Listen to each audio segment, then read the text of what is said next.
उसने जमा किए गए पैसे गिने तो 90 रुपए हो गए थे। वो सोचने लगी, अब भोला को कोई छोटा मोटा काम धरा सकती हूँ। उसने भोला को बुलाया और कहा, अरे बेटा, मैंने एक एक रुपया जोड़कर कुछ रुपए इकट्ठे किए हैं और अब मैं बूढ़ी हो चुकी हूँ ना, न जाने कब चल बसूं। बेटा तू एक काम कर, ये 30 रुपए ले जा और कोई अच्छा सा काम धाम कर ले। 30 रुपए लेकर भोला कोई काम करने के लिए नगर की तरफ चल पड़ता है। नगर पहुंचने पर उसे एक जगह पर बाजार लगा दिखाई दिया। बाजार में बहुत दुकानें देखने के बाद भोला अंत में जानवरों की दुकान के सामने पहुंचा। उसने देखा कि एक कसाई वहां आया और उसने दुकानदार से एक बाड़े में बंधी सारी बकरियां खरीद ली। बकरियां खरीदने के बाद कसाई उन बकरियों को मारता हुआ अपनी कसाई दुकान की तरफ ले जाने लगा। ये सब देखकर भोला को उन सब बकरियों पर दया आ रही थी।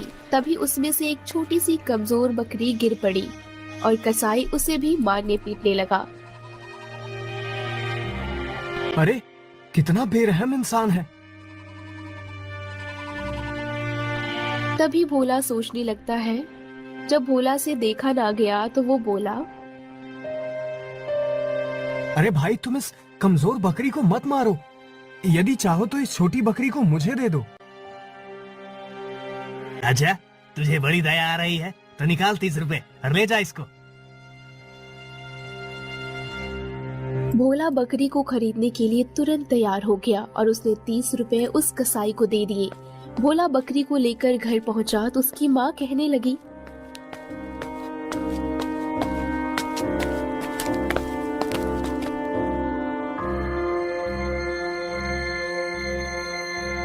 अरे नालायक, ये कमजोर सी बकरी कहाँ से लाया? बाहर कर इसे। अरे माँ, इसे खरीद कर लाया हूँ, पूरे 30 रुपए में। जब भोला ने सारी कहानी बताई तो माँ उस पर गुस्सा हो उठी।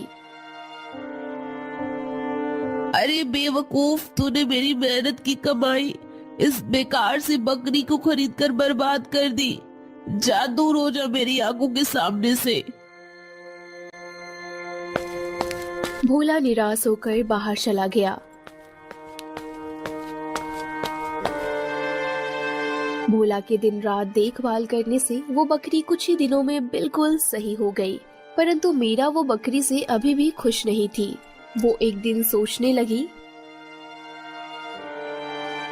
भोला को किसी काम में लगाने के लिए फिर कोई तरकीब करना होगा।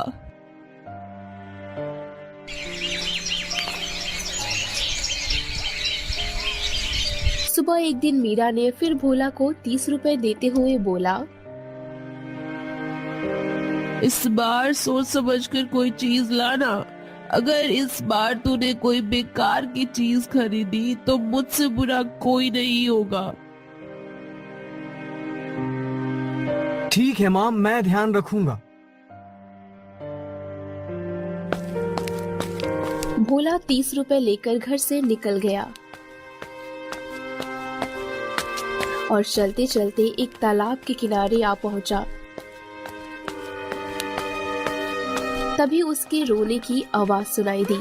वहां पर एक मछुआरा रो रहा था। भोला मछुआरे के पास जाकर उसके रोने की वजह पूछने लगा।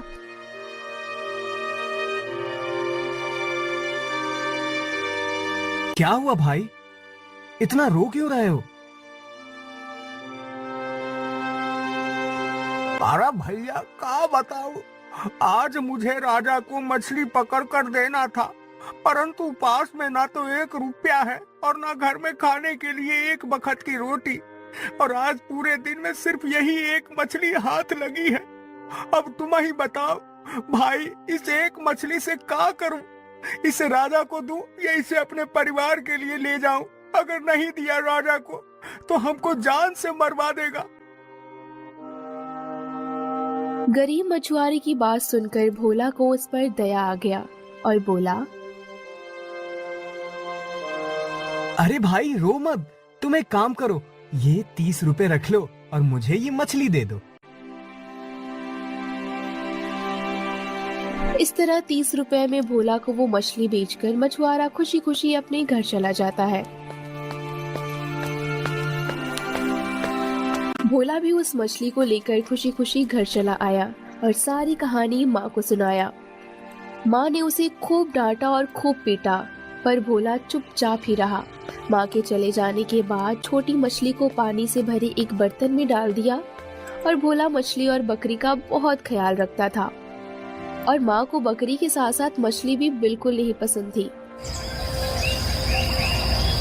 सुबह एक दिन मीरा जब बीमार पड़ी तो उसने भोला को बुलाकर कहा, अरे बेटा, मेरे पास केवल अब 30 रुपए बचे हैं। मैं तो कुछ कमा नहीं सकती। तुम ही इन बचे हुए 30 रुपए से कोई काम शुरू करो ताकि हम दोनों का जीवन खुशी खुशी चल सके। भोला ने अपनी माँ को तसल्ली देते हुए कहा, माँ, इस बार इन 30 रुपए से जरूर ही कोई ऐसा काम करूंगा जिससे हम दोनों का जीवन खुशी खुशी व्यतीत हो सके। भोला 30 रुपए लेकर फिर से घर से चला गया। रास्ते में उसे एक बूढ़ी माँ मिली। वो जोर जोर से रो रही थी। भोला उस बूढ़ी माँ के पास जाकर बोला,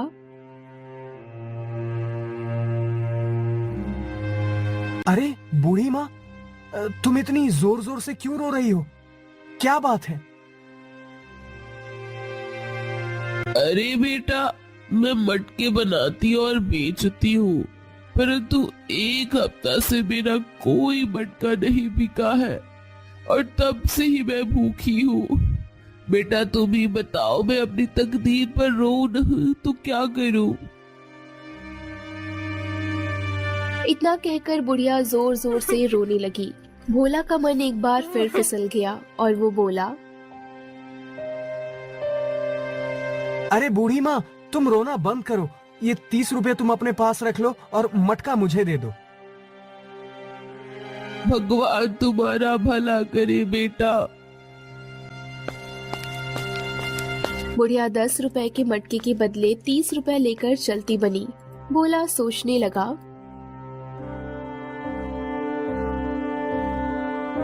बेचारी बूढ़ी माँ अब कुछ दिन तक तो पेट भरकर भोजन खा सकेगी। भोला मटका लेकर घर की तरफ चल दिया। भोला को इतनी जल्दी घर लौटता देख मीरा ने पूछा,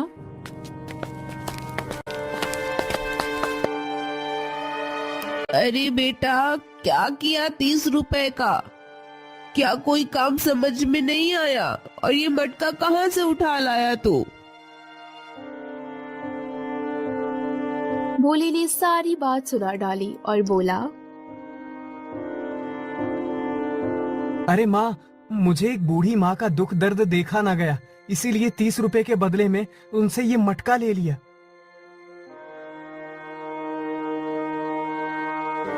अरे नालायक, तूने तो मेरी जिंदगी भर की कमाई मिट्टी में मिला दी, मुझे बर्बाद कर दिया। अब हमें भूखा ही मरना पड़ेगा। मीरा के दुख की कोई सीमा न रही। उसने भोला को बहुत मारा डांटा। इस दुख की वजह से मीरा धीरे धीरे बीमार होती चली गई। बीमारी और बेरोजगारी की वजह से धीरे धीरे वो भूखे मरने की कगार पर आ गई। भोला दुखी होकर सोचने लगा, हे भगवान, अब मैं क्या करूं? घर में ना तो चावल का एक दाना है और ना ही माँ की दवा के लिए एक पैसे। अब मछली और मटके का क्या करूं? क्या इन्हें बेच दूं?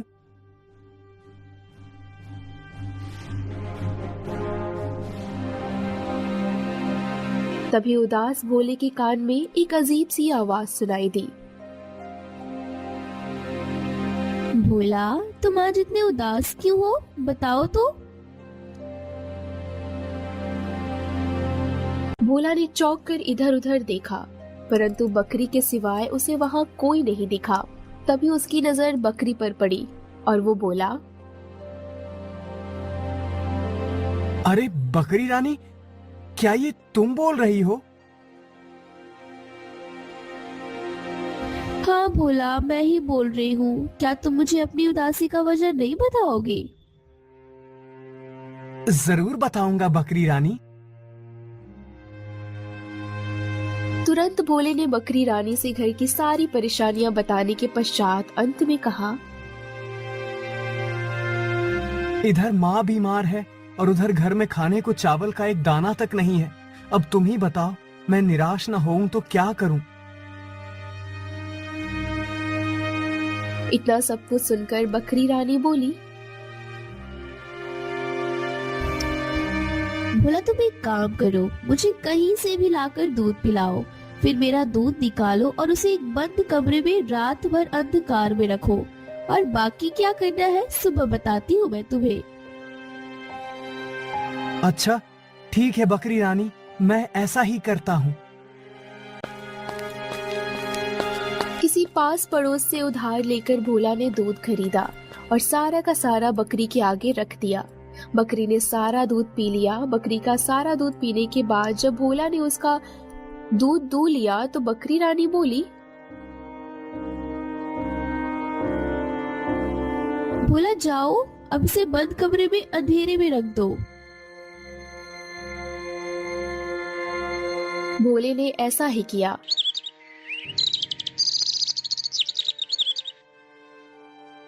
सुबह होने पर भोले ने जब दूध की बाल्टी देखी तो वो आश्चर्य में पड़ गया कि सारा का सारा दूध सोने का हो गया है। वो शीघ्र उस बाल्टी को लेकर बकरी रानी के पास पहुंचा तो बकरी रानी बोली,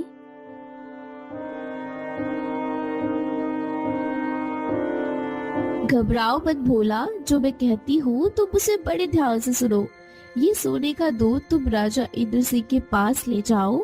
जब राजा इसकी कीमत पूछे तो तुम 10 स्वर्ण मुद्राएं मांगना, न कम न ज्यादा। ये ध्यान रखना भोला कि लालच बुरी बला है।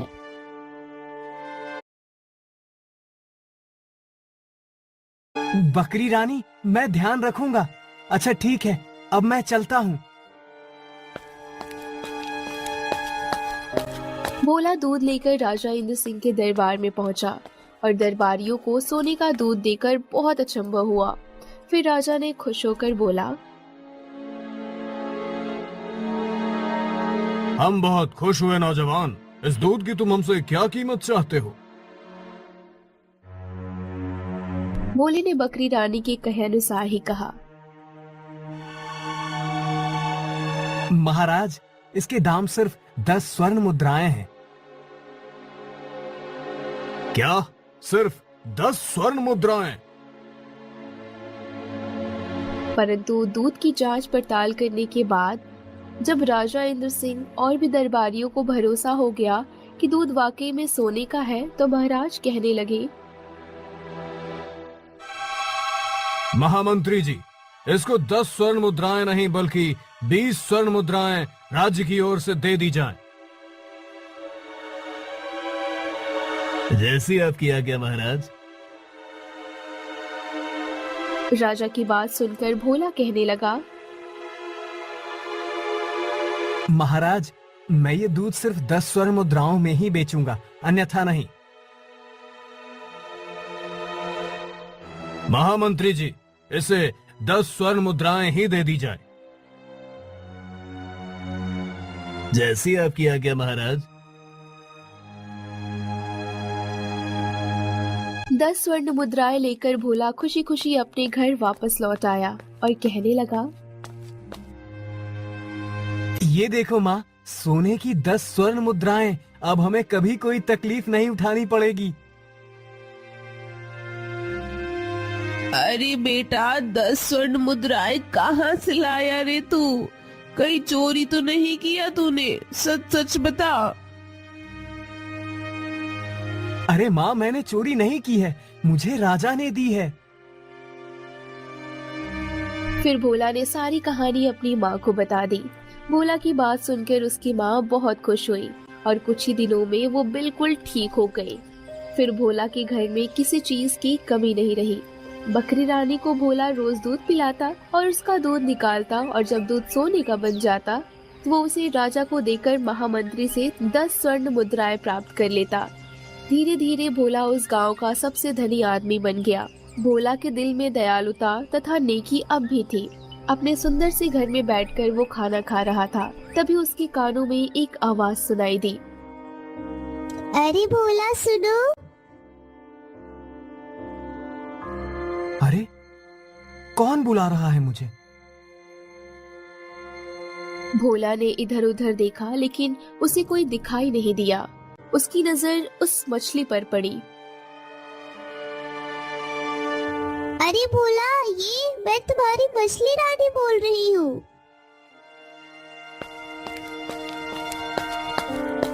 भोला शीघ्र ही उठकर मछली रानी के पास पहुंच गया और कहने लगा,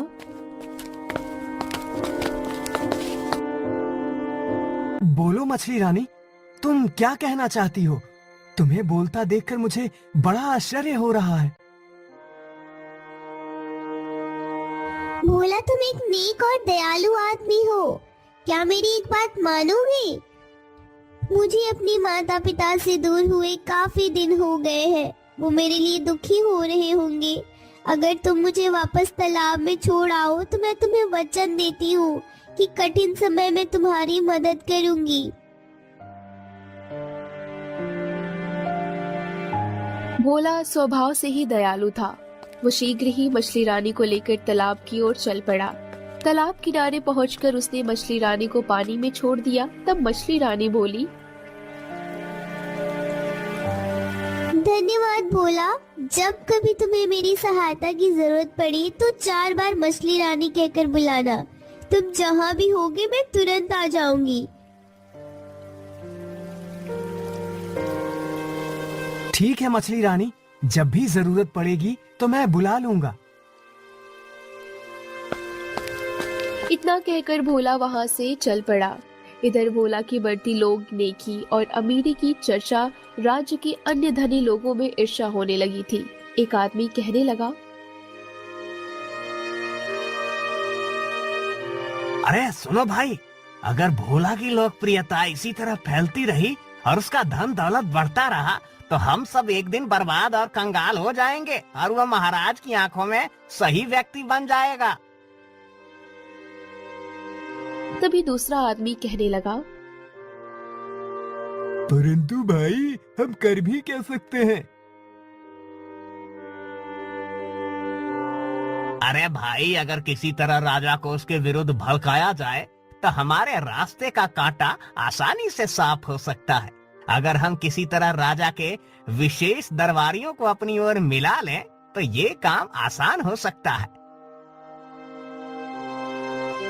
वहां मौजूद सभी लोगों को भी उस आदमी के उपाय बहुत अच्छी लगी और वो उसका साथ देने के लिए तैयार हो गए। तो फिर चलो इसी समय चलकर कुछ दरबारियों से मिलते हैं।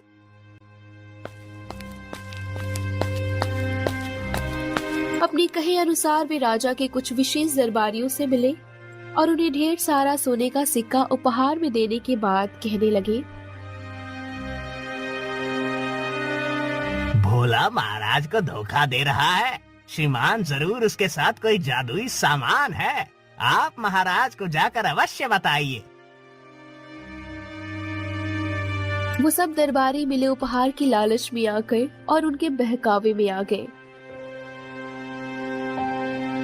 अगर ऐसी बात है तो आप लोग बेफिक्र रहे, हम आज ही महाराज को ये सूचना अवश्य देंगे। और उन दरबारियों ने महाराज के कान भरने शुरू कर दिए।